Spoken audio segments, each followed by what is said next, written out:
Hey there again, folks. Welcome back to my Let's Play of Ever17, The Art of Infinity. And, last time, we started, the whole story about, well, I guess I should back up a little bit. Back up.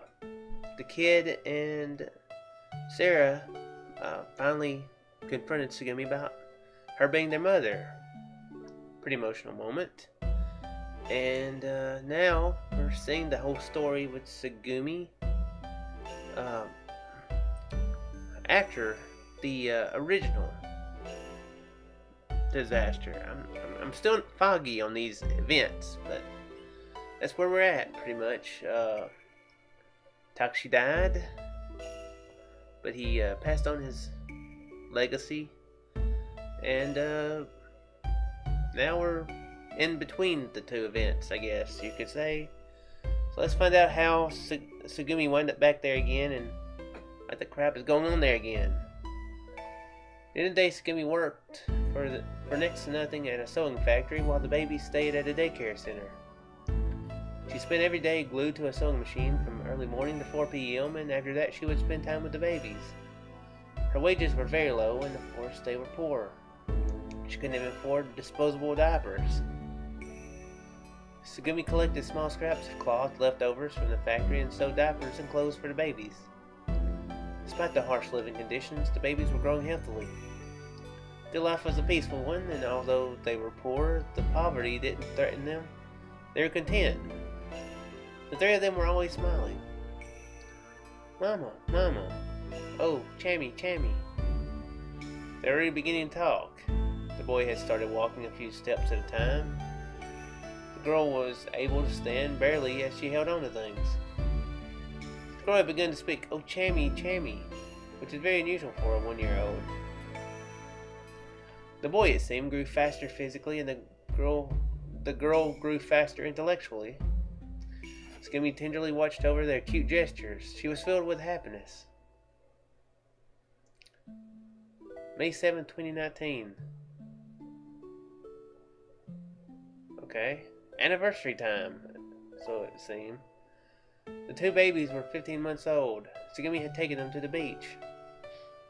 The boy ran around the sand, falling and getting back up over and over. The girl was sitting by the water, putting her hands in the waves. She was giggling, saying, "Cold, so cold." Watching out over the flat surface of the ocean, Sagumi's thoughts turned to Takashi. "So live as long as you're alive. Live, don't worry. I'm not going to die." Those were Takashi's last words to her. It had been 2 years already. "I'm not going to die." After saying that, he'd sunk to the bottom of the ocean, protecting the woman he loved, protecting the children right in front of her. So that was... I finished the game the first time, the proper way, apparently. "You fool, you're a liar," Sagumi whispered to the ocean. At the same time, she still hadn't given up hope. No, he must be alive somewhere. He's a man of his word. Just then, a wave swallowed the girl who had been playing near the edge of the water. For an adult, it would hardly have reached their skin, but for a 1-year-old baby, it was as big as a tsunami. The girl disappeared in a splash of water and was sucked out into the ocean like a piece of driftwood by the tide. Sagumi ran as hard as she could, held back by the resistance of the sand, and I'm going to have to stop and put a thought out there. I have to admit, some of the scientific stuff kind of goes over my head sometimes. Mostly because my memory just or focus, something like that.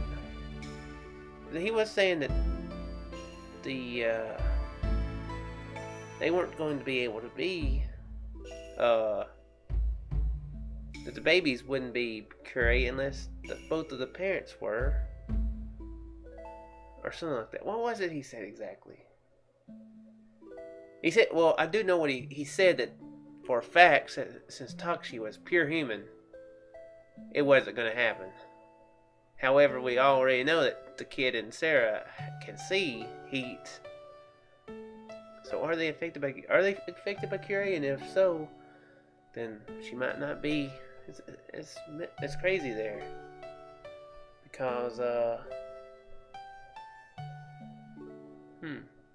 because if they got infected with it, that, I mean, Doxy would have had to have done it, right? Well, not done it, but been Curie, which means he might be alive. I don't know. I'm just throwing ideas out there. But before she could get there, something unbelievable happened. The boy, who was only 1 year and 3 months old, jumped in the water and saved the girl. Hardly able to believe what she had seen, Sagumi rushed toward them. She carried them to dry sand. The girl started crying. I'm going a little bit too fast. The boy seemed unaware of what had happened, looking at his sister crying. A few seconds later, he fell over as all of his strength had left him. That night, both of them came down with a high fever. It was summertime. 1.5 years had passed since the birth. All of that time in the past year and a half had been filled with happiness. Nothing special had happened. That's why it had been so peaceful. I just thought. Maybe he went. That did kind of remind me of Gohan there. Him just suddenly and rushing in and saving her. Maybe I wasn't making as much of a joke as I thought I was.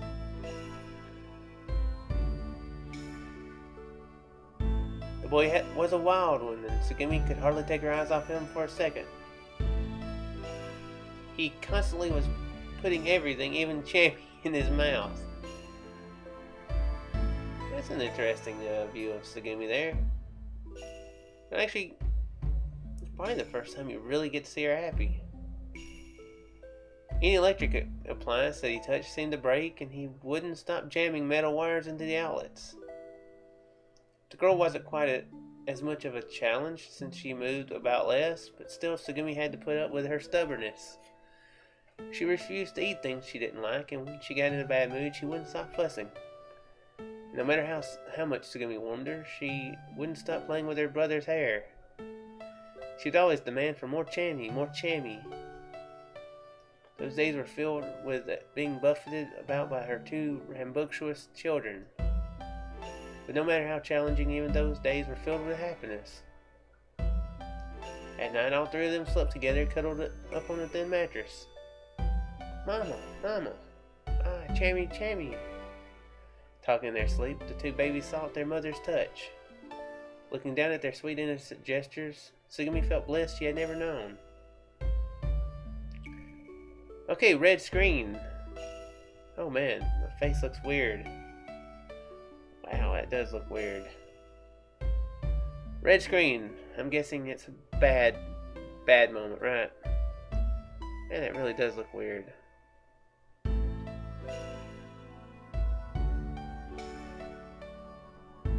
But there's the thumbnail. Evil shook. One day her peaceful world was shattered to bits. Yeah. It all happened so unexpectedly. Caught up in her life of happiness, Sagumi had forgotten to watch out for them.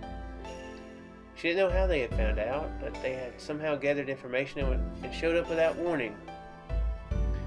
Them. The people from Lebleek. With no time to collect anything, all Sagumi could bring with her was her 2 babies and her hamster as she fled. So they ran, but it was obvious to Sagumi that eventually Lebleek would hunt them down. As they continued running, Sagumi thought to herself, even if I could keep escaping, would it really be happiness for the 2 children? They wouldn't be able to go to school. It would be too hard on them to keep moving from town to town. Besides, if we ever get caught, what would they do to my children at Lebleek? It's too dangerous for them to be with me. Sagumi made up her mind. She researched an orphanage she could trust and decided to leave them there. The 2 children were just too young. Even if Sagumi had tried to explain, they couldn't have understood. With no other option, she left the pendant she had kept with her, making a wish as she gave it. I will come back for you. I will come back to get you, I promise. See that making promises like that is all in the family. Being too young to understand the situation, the two children just stared at their mother crying. Weeping bitter tears, Sagumi looked back many times as she walked away. What she had now was Chammy. From Sagumi's chest pocket, Chammy looked up at her face in puzzlement. But even Chammy's cute gestures could do little to ease Sagumi's broken heart. She spent many nights in the depth of despair, crying in her sorrow. A few years later, by the time Sagumi went back to the orphanage, the children were already gone. From that time, she had gone through life, no more than an empty husk. Till that day, until that very moment, Sagumi had kept searching for children, wandering through darkness.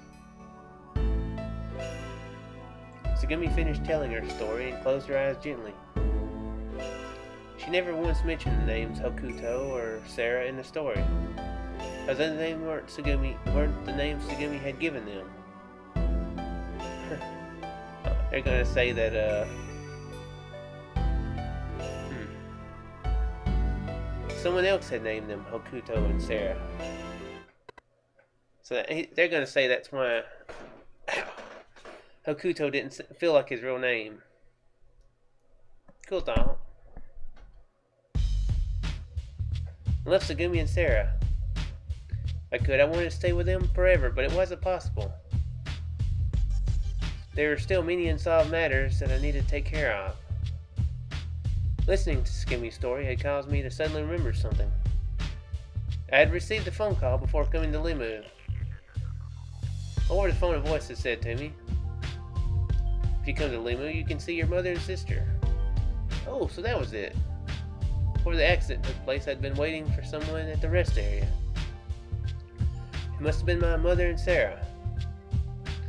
And we must have been roped into coming to LeMU in the same way I was. Wait, roped in? For what? I still didn't know the answer to that, but I had some clues. The voice on the phone had been male. Without a doubt, I knew whose voice it had been. I ran to him.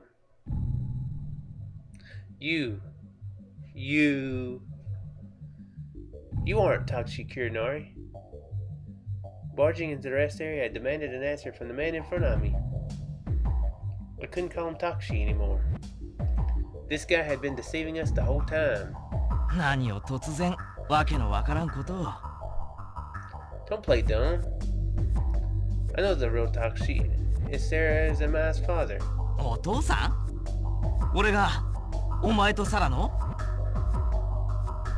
No, not you. Sarah and I are the children of Takeshi and Sagumi. I keep telling you, you're not Takeshi. I'm talking about Takeshi from the other world. The world back in 2017. 2017年ね。お前が生まれたのはいつだったっけ？ On January 21st, 16 years ago. 西暦で言うと？ In 2018. なるほど。じゃあどうしてお前は2017年の世界のことなんか知ってるんだ？ I don't know, I just do. What do you expect me to do about it? Besides, we're not talking about me now. Who are you anyway? And why did you lie about the year 2017? Why are you pretending to be Takeshi Kurinari? What's the reason you tried to trick us by repeating the same incident as 17 years ago and by using the same words? 騙すね。少年、よく考えてみろよ。俺がもしも仮に2017年の出来事を繰り返してるとしてもだ。2018年に生まれたお前のことを騙せるはずがないだろ。現実的に考えれば17年前と同じことが起きているとお前に信じ込ませることは不可能なんだよ。わかるか？それよりどうして同じ出来事だとわかる？どうして同じ言葉を言っているとわかる？どうしてお前は自分が生まれる前の歴史なんかを知ってるんだ？そろそろ正体を表したらどうなんだ？お前は一体何者なんだ？ Somehow I couldn't say a word. Who am I anyway? Same question was repeated in my mind. そうかそうか。自分の話になると突然だんまりですか。わかったよ。だったらまずは俺の本当の名前を教えてやろう。そう。お前が言ったように、俺は倉成武士ではない。俺の本当の名前は冠城。Kaburaki, okay. 冠城吾。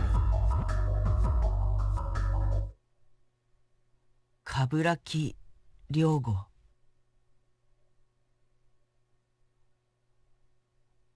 Okay, so now we are back in. Okay. 思い出したんだ。僕の名前。Whoa! Wait, what?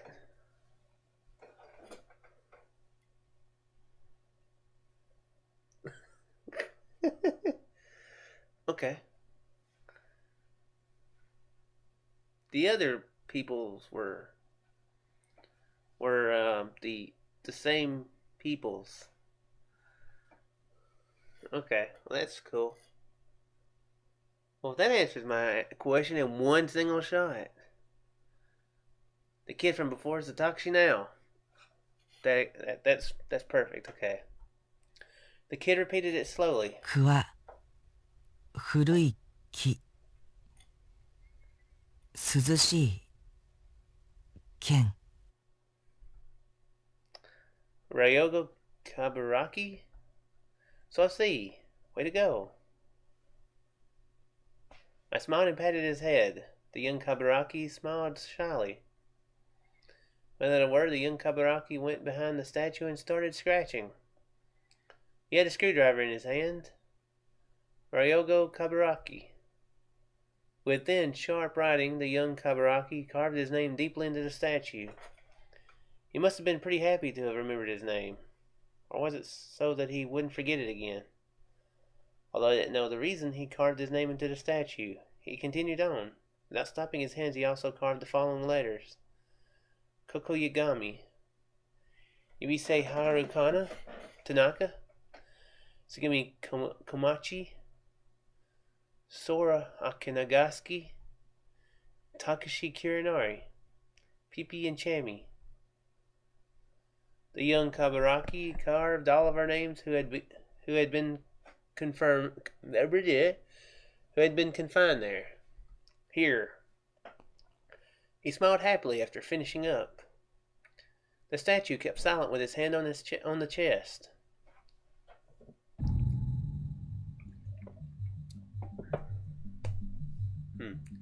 That boy's name was also Ryogo Kaburaki, which meant that the kid from the 17 years ago and this guy pretending to be Takashi were actually the same person. He looked so young that it was hard to believe it had been 17 years.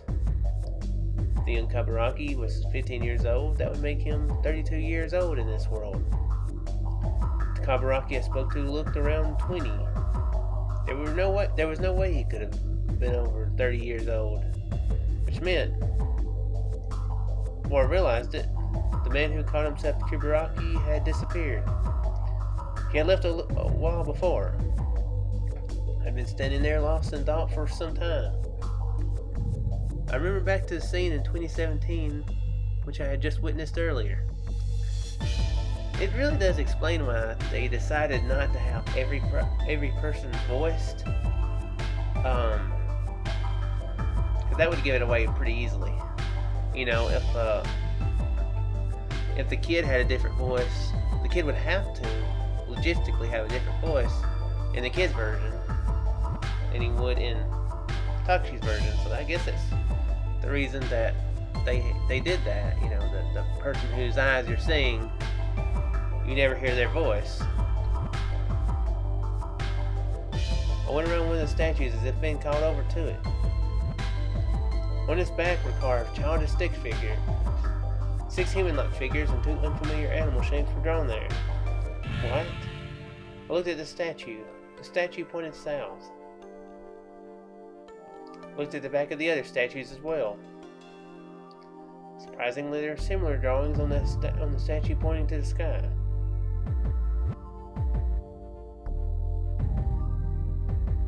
There are also 6 people's names, as well as PP and Chammy carved into the statue, which stood with its hand on its chest.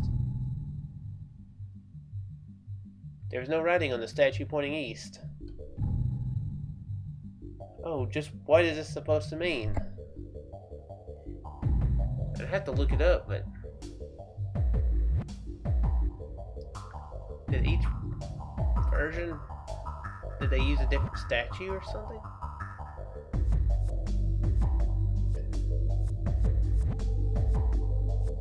Also, they said pointing at the sky, which should make you thinking that one in Sora's version might have been that one. I don't know. Just a thought. What is up with this world anyway? Exactly. Puzzled and confused, my head felt like it was about to explode. I didn't know things that I was supposed to know, and I knew things I wasn't supposed to know. It must be why my head is so confused. I still haven't recalled any of my memories. Some parts of it had come back, but nothing really important. To begin with, I still didn't know what kind of person this Hokuto was. Oh man. And at the same time, I knew what I wasn't supposed to know, and I could see what I wasn't supposed to see. For instance, the world 17 years into the past. But the legend of Pygmalion, the TF Blau virus, the Curie virus, PP and Chammy. The TF Blau virus. That makes a lot of sense now that it isn't in the kids' version. A lot more sense. I knew all about them now. Knew exactly what had happened during the dramatic escape 17 years ago and what had happened on May the 6th and May 7th. And the world in 2034. I could sense even the different history flows in this world. I knew about escaping into the principle of the siphon and about swimming to the ocean surface from 104 feet underwater. The third eye, Blickwinkel. Those words were clear in my head. And then I remembered running into Miss Tanaka on the floating island. Or maybe more precisely, I should say, I could see it rather than remember it. Anyway, I saw her. The woman who was called Miss Tanaka. Yubisei Akikana's mother. Meaning she was actually Yubisei Harukana who didn't die? Although their relationship defied the norm, still Yubisei Harukana and Yubisei Akikana were mother and daughter. Pieces of my thoughts scattered. Tried gathering them and struggled to come up with some kind of conclusion. It's 2034 now, and Coco was in 2017. I whispered to confirm the facts. Yes, that's right, it's 2034 now. Now why Sagumi had been so suspicious of us. Because the same thing that had happened 17 years ago was repeating. How about the others? Okay, that does make more sense right there too. It does, yeah. Since Yubisei Akikana had been one 17 years ago, she couldn't have possibly known about the incident. And since Sarah hadn't been born yet, she couldn't know either. Sora, being AI, couldn't lie. And she didn't seem to be lying either. Although if somehow that whole thing with the terabyte disk really happened, this could actually be the same exact Sora that Takshi was with earlier. I'm not sure how the different endings are playing into this, but I think we're figuring it out. I think it's getting there. So that left only Kaburaki. Did that mean that Kaburaki was the mastermind behind this whole incident in 2034? No, wait. There had been 2 others who had survived the incident 17 years ago. Yubisei Harukana and Coco. On May 6, 2017, Kaburaki, Yubisei Harukana, and Coco, who had been infected with the TF Blau virus, had been rescued by the mini-sub which came to the pool in IBF.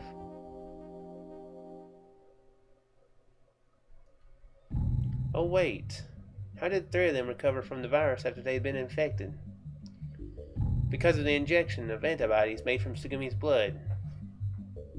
But Coco hadn't received the antibodies because she had been under high pressure oxygen treatment in the capsule pod at the time. Huh? No, even before that. Yusei Harukana suffered from critical heart disease, right? Yusei Harukana is still alive and well now. What's going on here? Well, I guess there's just one answer. It's the only explanation. Yusei Harukana and Kaburaki must have been infected with the Curie virus. It makes sense. I mean,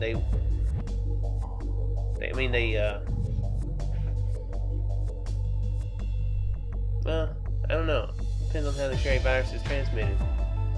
Their bodies must have repeated 5 years worth of cell division, and when all their DNA had been replaced, they stopped aging. That must be why they look younger than their real age.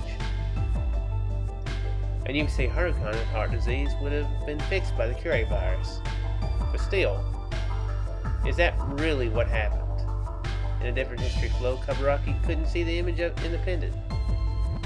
If he wasn't lying or acting, he must have not possessed infrared vision. And although I didn't have proof, my instincts told me that Yusei Harukana didn't possess infrared vision either.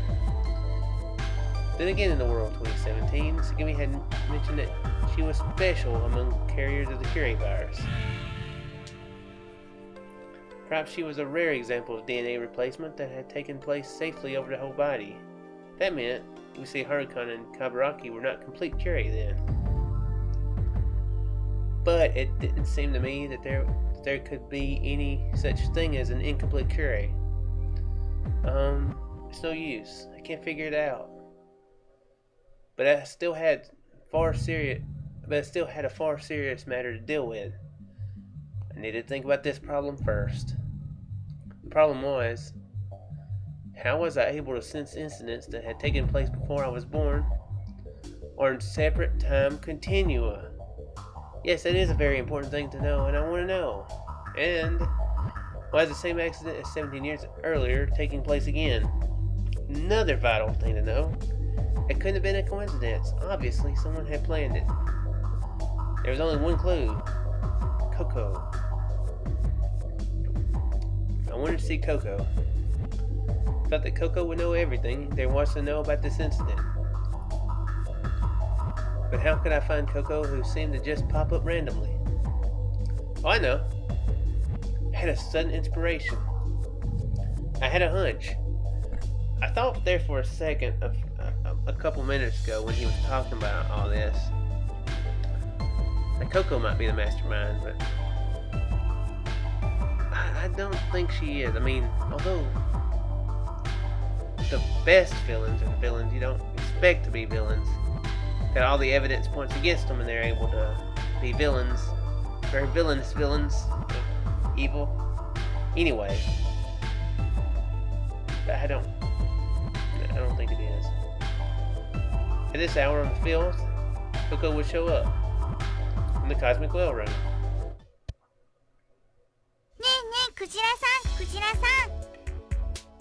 Alright, well, this is as good a place to end it as any. Will the kid get his answers? The answers that he is wanting so badly, and that me, as somebody who's never played this before, want to know the answers to. Yeah, I want to know these answers. We'll have to find that out next time. I think I'm not gonna do one immediately, but I'm gonna keep rolling with this. I'm gonna see how many how many episodes I can knock out in the next few hours. I want to get to the ending here. But anyway, hope you folks enjoyed, as always, and I shall see you in the next one. Farewell.